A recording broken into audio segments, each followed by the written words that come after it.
Everyone, hello my dear students. मैं हूं Meenakshi from पवन वाग एकेडमी। बच्चों, पवन वाग एकेडमी में आप सभी का स्वागत है। बच्चों, मैकेनिकल प्रॉपर्टीज ऑफ फ्लूइड ये चैप्टर हम लोग स्टडी कर रहे हैं क्लास 12th का, जो कि आपका चैप्टर नंबर 2 है। और उसमें अब लास्ट के ही कुछ टॉपिक्स बचे हैं, तो सभी टॉपिक्स हम लोग जल्दी से पढ़ेंगे। लेकिन आज जो टॉपिक मैं पढ़ाने वाली हूँ that is very very important and very interesting also. मतलब हम लोगों ने उसको बहुत बार यूटिलाइज किया है, लेकिन वो एक्चुअल में है क्या, एक्चुअल में उसके पीछे फिनोमिनॉन क्या है, ये आज मैं आपको बताने वाली हूँ। बहुत ही इंटरेस्टिंग टॉपिक है, लेकिन मन लगा के पढ़ो। हो सके तो हेडफोन लगा के लेक्चर सुनो एंड खुद की नोट्स बनाओ। नोटबुक एंड पेन लेके बैठे, टेक्स्ट बुक भी लेके बैठे, साथ में टिक भी कर लिया कीजिए कि कहाँ कहाँ पे मैं कौन से टॉपिक्स को कवर कर रही हूँ, सभी सीक्वेंस से चल रहा है कि नहीं। और मैं एक्स्ट्रा भी कुछ आपको बताती हूँ, उसको नोट डाउन भी करते चले, क्योंकि मैं बेसिक्स से आपको कॉम्पिटिटिव एग्ज़ाम्स तक पढ़ाने वाली हूँ। तो बेटर रहेगा कि अपनी नोटबुक में ज़रूर नोट डाउन करें। बच्चों, आज जो हम लोग टॉपिक पढ़ने वाले हैं वो कॉम्पिटिटिव एग्ज़ाम के लिए, स्पेशली जेई में उसके बहुत सारे क्वेश्चंस होते हैं, और तो और हमारी सीईटी एग्ज़ाम में भी उसके बहुत सारे क्वेश्चंस हैं। इस टॉपिक से रिलेटेड एक क्वेश्चन पूछा गया था जो कि सीईटी में भी बहुत ज़्यादा इंपॉर्टेंट है, लेकिन दो टॉपिक से कंबाइन क्वेश्चन है ये। तो आज तो वो क्वेश्चन कंप्लीट नहीं होगा, आज बस मैं इक्वेशन ऑफ कंटिन्यूटी आपको पढ़ाने वाली हूँ।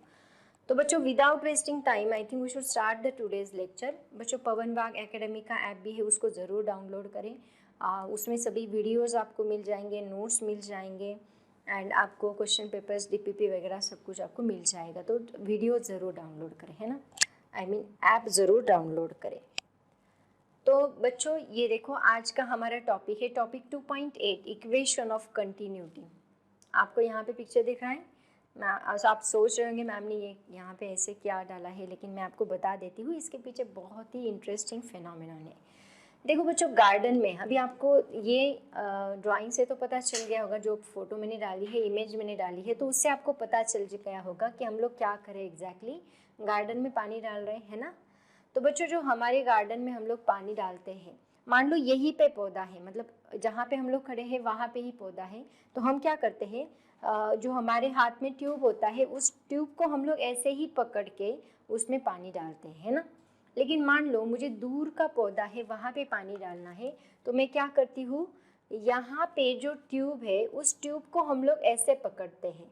तो बच्चों, समझ में आ रहा है ऐसे पकड़ते हैं मतलब क्या, ये टोटल एरिया है ट्यूब का, और मैं ऐसे पकड़ के उस एरिया को कम कर रही हूँ।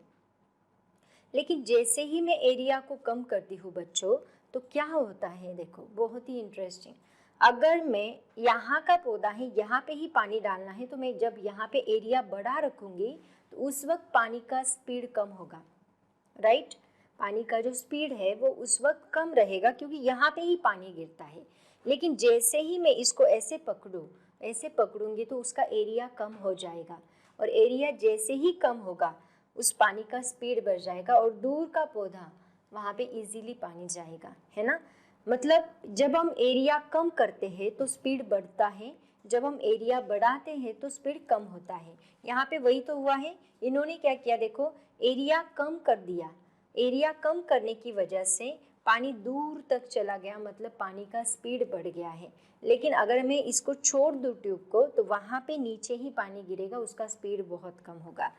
मतलब यहाँ पे एक बात आपको समझ में आ रही है बच्चों, एक बात आपको समझ में आ रही है, बहुत ही interesting. What if area of the fluid increases then velocity decreases।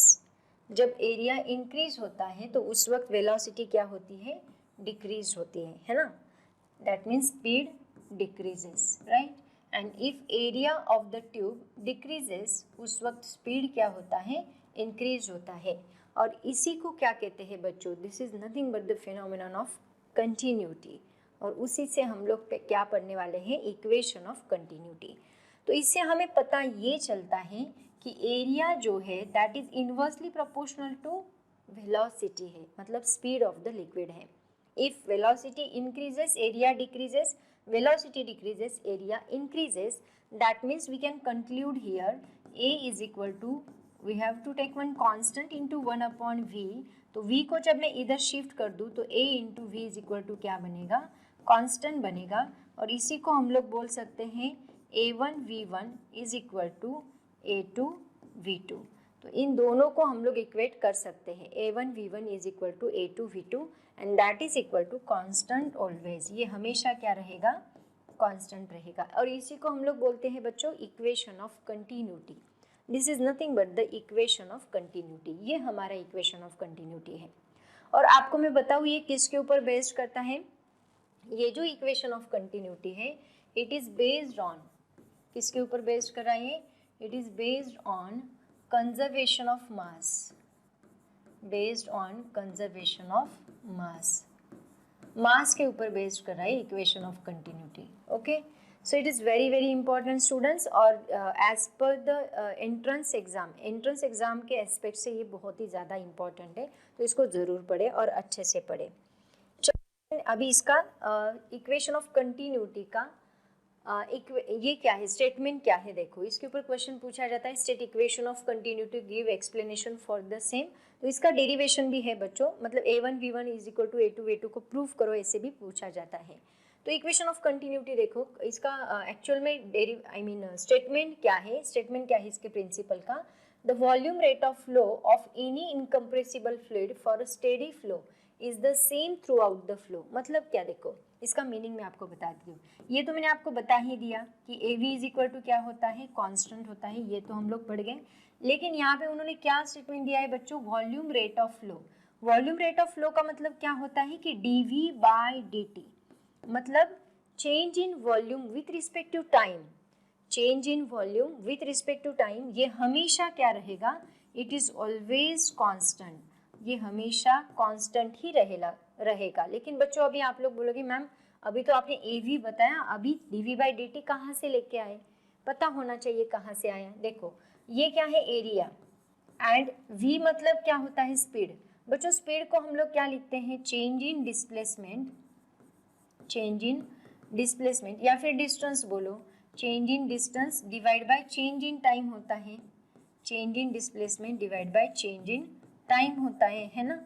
इसको कहते हैं हम लोग वेलोसिटी या फिर स्पीड। ये क्या रहेगा, constant.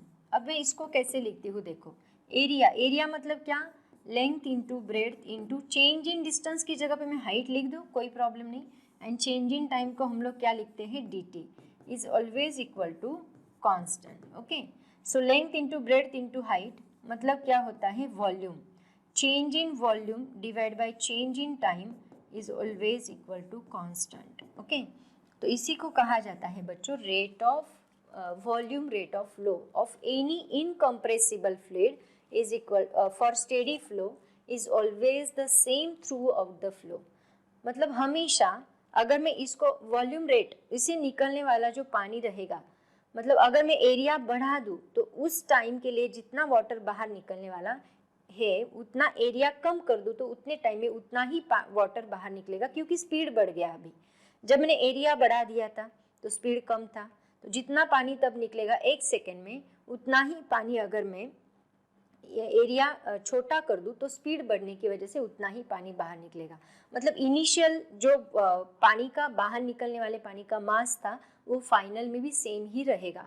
Volume of that liquid is same throughout the flow, through out the flow वो सेम ही रहेगा, चाहे आप एरिया बड़ा कर दो या फिर कम कर दो। ओके, तो वो हमेशा के लिए सेम ही रहेगा। सो बच्चों it is very very important concept. इससे आपको बस ये याद रखना है क्या कि A1V1 इज इक्वल टू क्या होता है, A2V2 होता है, and it is very important equation. मतलब बोर्ड के लिए भी बहुत ज़्यादा इंपॉर्टेंट है एंड JEE के लिए, नीट के लिए, CET के लिए भी बहुत ज़्यादा इंपॉर्टेंट इक्वेशन है। A1V1 is equal to A2V2 equation of continuity.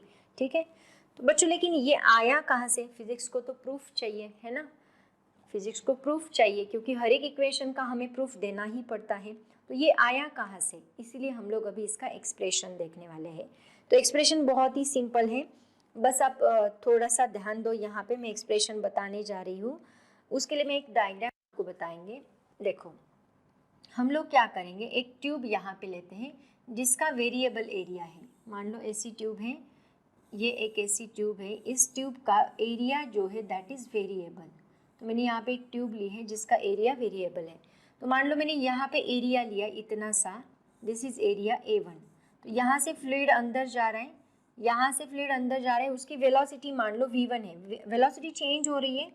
अब यहाँ पे मैं क्या करती हूँ, एरिया A1 जो है यहाँ पे मैं एरिया चेंज कर देती हूँ, मतलब मास मैंने सेम रखा, यहाँ के फ्लूइड का मास भी सेम है, जितना मास यहाँ पे है उतना ही रहेगा, लेकिन यहाँ पे क्या होगा बच्चों, एरिया बढ़ जाएगा, क्योंकि देखो मास यहाँ पे एरिया बड़ा है, मतलब यहाँ ब्रेड्थ छोटी है लेकिन लेंथ बड़ी होने की वजह से हमें क्या करना होगा, लेंथ यहाँ पे बड़ी करनी है, ब्रेड्थ छोटी करनी है।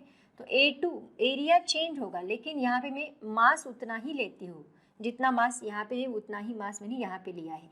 यहाँ की वेलोसिटी चेंज है, एरिया कम हो गया, जैसे हमने ट्यूब का एरिया कम किया उसकी वेलोसिटी बढ़ गई थी, वैसे यहाँ पे मैंने एरिया कम कर दिया तो यहाँ पे ट्यूब की वेलोसिटी बढ़ गई, दैट बिकम्स V2। ओके, अब देखो ये डिस्टेंस मुझे निकालना है, ये डिस्टेंस मुझे निकालना है बच्चों। वेलोसिटी का फॉर्मूला क्या होता है, वेलोसिटी इज इक्वल टू होता है डिस्टेंस अपॉन टाइम, तो डिस्टेंस डिवाइड बाय टाइम। तो डिस्टेंस यहाँ पे चेंज है, मान लो मैंने यहाँ का टाइम सेम लिया, जितना टाइम इसको इतने फ्लूइड के लिए लगने वाला है उतना ही टाइम इसको इतने फ्लूइड के लिए लगने वाला है, क्योंकि मास सेम है, टाइम यहाँ पे उतना ही लगेगा, उतना ही मास उतने ही टाइम में निकलेगा। ठीक है, 1 सेकेंड मान लो, जितना ले लो आप लोग।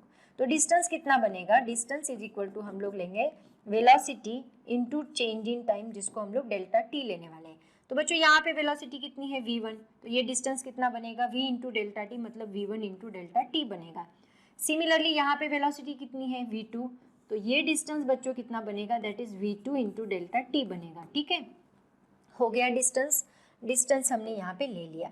अब मैं क्या करती हूँ, मुझे यहाँ का मास एंड यहाँ का मास दोनों भी सेम है, मुझे प्रूफ क्या करना है बच्चों, मुझे ये प्रूफ करना है। पहले हमारा टारगेट पता चल जाए ना तो रास्ता बहुत आसान हो जाता है।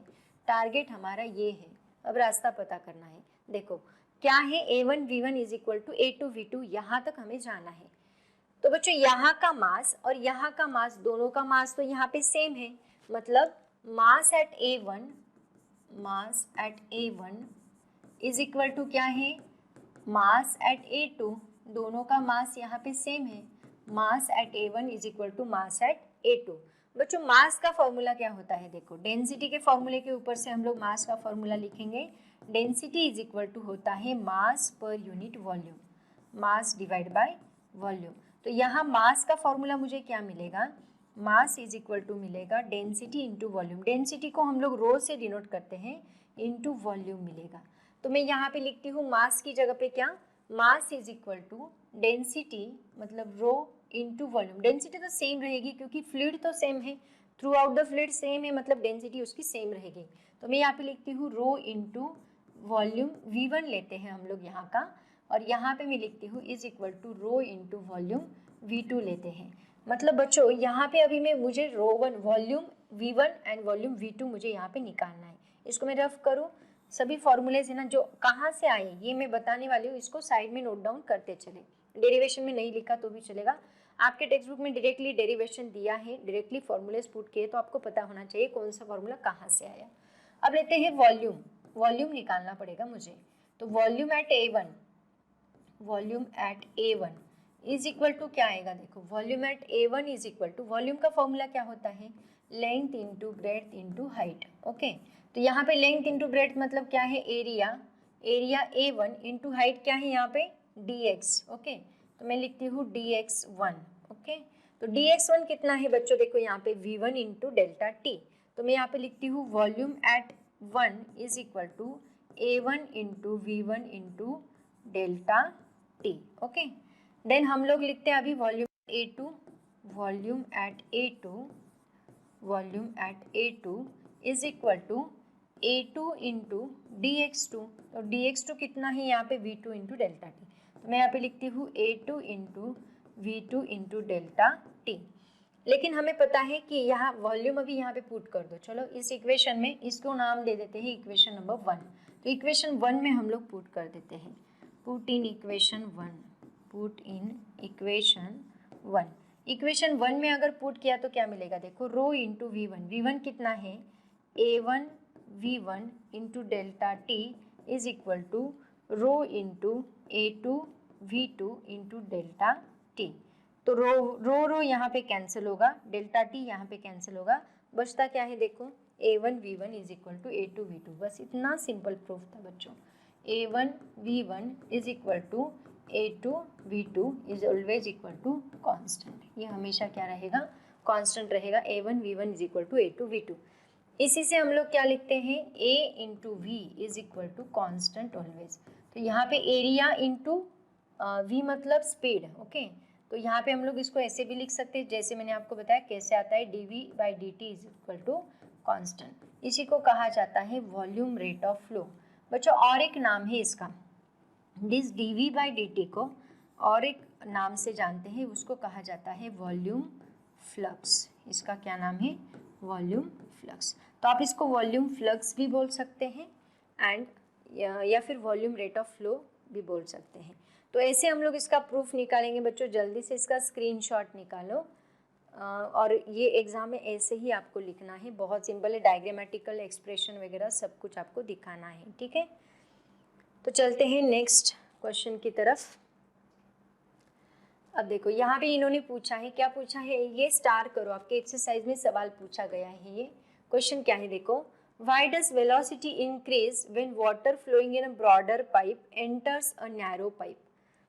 वेलोसिटी इंक्रीज क्यों होती है जब वाटर ब्रॉडर पाइप में से नैरो पाइप की तरफ जाता है? तो ऑलरेडी हमने देखा, if area increases as per the, आप कैसे लिखोगे इसका आंसर मैं बताती हूँ स्टेप बाय स्टेप, ओके। आप पहले लिखोगे as per the equation of continuity, equation of continuity, if area increases, if area increases then speed decreases, then speed decreases, area increases speed decreases and area decreases speed increases, speed increases, okay.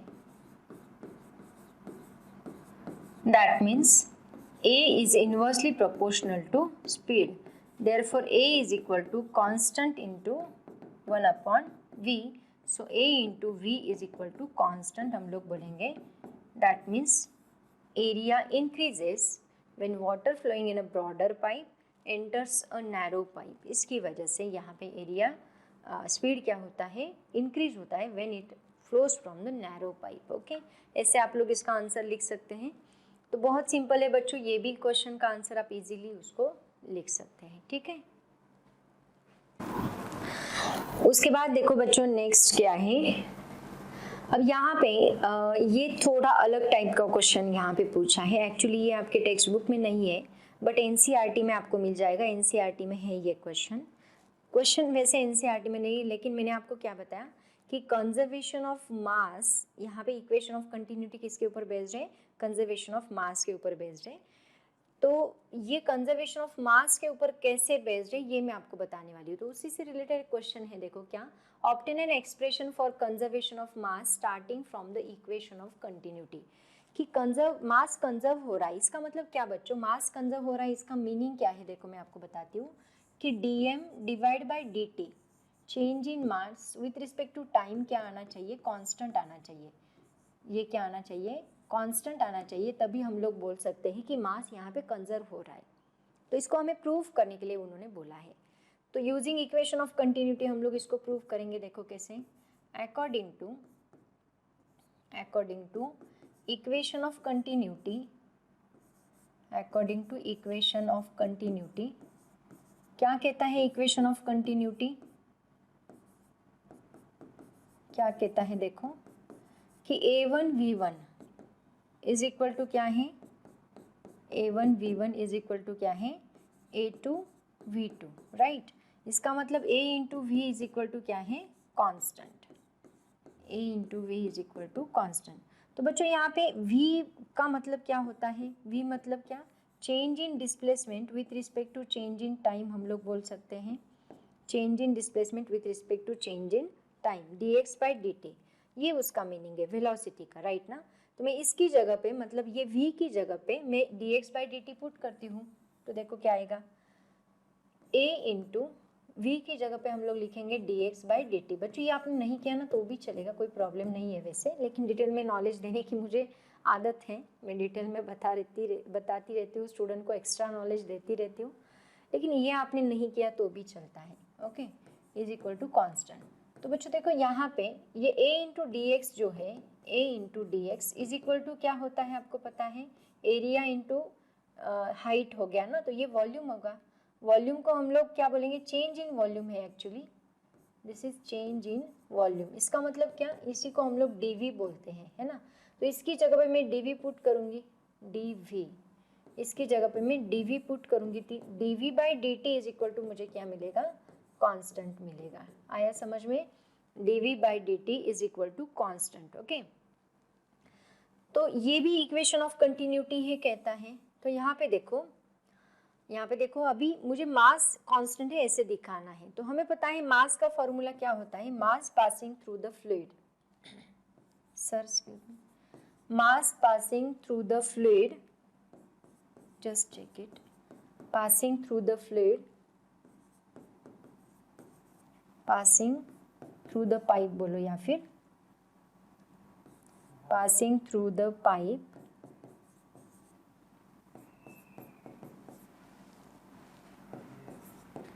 is equal to क्या है, मास का formula क्या होता है, density into volume, है ना। ये क्या हो रहा है आज, वर्ड्स गायब हो रहे हैं, density into volume, density into volume. Okay, mass का फॉर्मूला क्या होता है, डेंसिटी इंटू वॉल्यूम। तो ये अगर मैं चेंज इन मास लूँ बच्चों, dm, व्हाट हैपन, अगर मैं चेंज इन मास लूँ dm, तो यहाँ पे मुझे क्या मिलेगा, डेंसिटी इंटू dv मिलेगा, change in volume, density into dv, है ना। वर्ड्स अपने आप गायब हो रहे हैं यहाँ पे, हाँ। तो dm is equal to rho into dv।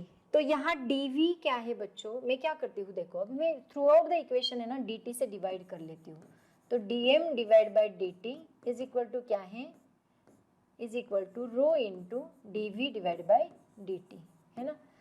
तो बच्चों यहाँ पे देखो dv डिवाइड बाई dt मैंने किया, तो ये रो है मतलब डेंसिटी, dv बाई dt मतलब change in volume with respect to time. Okay, इसका मतलब क्या, ये जो है ये टोटल यहाँ पे कांस्टेंट है, that means dm by dt is equal to मुझे क्या मिलेगा, कांस्टेंट मिलेगा, dm by dt is equal to constant. तो बच्चों ये यहाँ पे कांस्टेंट है, इसका मतलब मास यहाँ पे क्या हो रहा है, कंजर्व हो रहा है, that means mass is mass is conserved here, one second, mass is conserved, ऐसे उसका मीनिंग है। ओके, आया समझ में। तो बच्चों ऐसे हम लोग इसको प्रूफ कर सकते हैं, जल्दी से इसका स्क्रीनशॉट निकालो बच्चों, हम लोग नेक्स्ट पेज पे चलते हैं अभी। ओके, अभी बच्चों इसी से रिलेटेड कुछ क्वेश्चन है वो हम लोग सॉल्व करते हैं। ये आपके एक्चुअली टेक्स्ट बुक का सवाल है, यूज़ योर ब्रेन पावर, और हमें बस क्वेश्चन सॉल्व करना है, बहुत ही सिंपल क्वेश्चन है actually. A water pipe with a diameter देखे रखा है, पहले गिवन लिख लेते हैं, इक्वेशन ऑफ कंटिन्यूटी के ऊपर ही बेस्ड है। गिवन देखो क्या है, डायमीटर देखे रखा है d1 इज इक्वल टू कितना दिया है, 5 सेंटीमीटर। 5 सेंटीमीटर मतलब कितना होगा ये, 5 इंटू 10⁻² मीटर बनेगा, right. Connected to another pipe of diameter मतलब दूसरा डी के रखा है कितना, 2.5 सेंटीमीटर। सेंटीमीटर है, ये भी 10⁻² में ही लिख लेते हैं, वैसे -2 तो कट ही हो जाएगा। How would the speed of the water flow compare, मतलब हमें क्या निकालना है, v1 अपॉन v2 हमें कंपेयर करना है, ये हमें निकालना है। सिंपल क्वेश्चन है बच्चों, बहुत ही सिंपल क्वेश्चन है, v1 अपॉन v2 निकालो या फिर v2 बाई v1 चलेगा, कोई प्रॉब्लम नहीं है। तो देखो इक्वेशन ऑफ कंटिन्यूटी क्या है, a1 v1 is equal to a2 v2। a1 का मतलब क्या होता है बच्चों, पाई आर स्क्वायर होता है actually, pi r square v1 is equal to pi r square r1 बोलो r2 स्क्वायर v2। ओके, तो r1 मतलब क्या, d1 बाई 2, r1 मतलब क्या, d1 बाई 2, इसका मतलब क्या देखो, pi into d1 square divide by 2 का स्क्वायर क्या बनेगा, 4 बनेगा, into v1 is equal to pi into d2 square divide by 4 into v2। तो यहाँ पाई पाई दोनों साइड में कैंसिल हो रहा है, 4 4 दोनों साइड में कैंसिल हो रहा है। d1 की वैल्यू है हमारे पास 5 into 10⁻², the whole square, into v1 is equal to d2 कितना है यहाँ पे 2.5 into 10⁻² the whole square into v2। Okay, तो यहाँ पे 10⁻² भी कट हो रहा है बच्चों। v1 बाई v2 हमें निकालना है, तो v1 बाई v2 मैं करती हूँ, v2 को इधर शिफ्ट किया एंड 2.5 का स्क्वायर हम लोग लिखेंगे, और 5 को अगर मैं इधर शिफ्ट करती हूँ तो ये क्या बनेगा, 5 का स्क्वायर बनेगा। तो v1 upon v2 is equal to 2.5 divide by 5 whole square. तो 2.5 वन जा 5 एंड 5 टू जा 5, 2.5 टू जा 5 बनेगा। इसका मतलब क्या मिलता है मुझे, 1/2 द होल स्क्वायर। ओके, तो v1 by v2 is equal to क्या बनेगा, that is equal to 1 divide by 4 बनेगा। 1/2 का स्क्वायर है ये, 1/2 का स्क्वायर है। एक मिनट ठीक से लिखती हूँ, अच्छे से आपको दिखेगा। 1/2 का स्क्वायर लिया हमने तो कितना आता है, 1/4 आता है। बच्चों बहुत सिंपल क्वेश्चन था, बस हमें वेलोसिटी कंपेयर करनी थी। जल्दी से इसका स्क्रीनशॉट ले लो। चलते हैं नेक्स्ट क्वेश्चन की तरफ।